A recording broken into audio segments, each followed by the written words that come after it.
Au sud de Tata, une oasis des anciens palais en briques de terre crue et quelques milliers d'habitants forment la petite ville d'Arqa. Les montagnes, le désert et un pan entier de l'histoire marocaine se trouvent là-bas.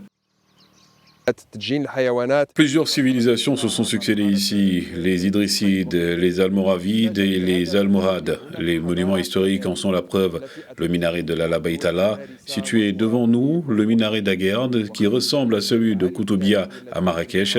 Akka a été depuis des siècles un point important de rencontre entre différentes cultures et civilisations.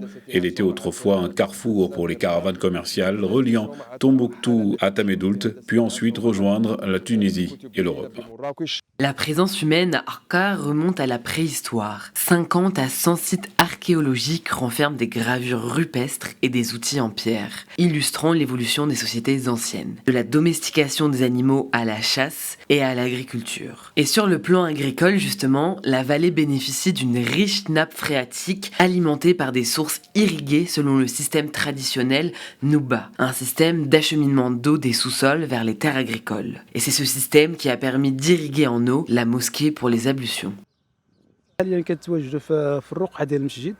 On peut voir qu'il puisait l'eau grâce à des puits et à un système d'évacuation d'eau qui sortait vers l'extérieur. La restauration a redonné vie à ce lieu, lui rendant son aspect majestueux. C'est un lieu sacré qui a encore besoin de restauration et de mise en valeur de ses vestiges, parce qu'on sait qu'il y a encore des parties qui n'ont pas révélé tout ce qu'elles cachent.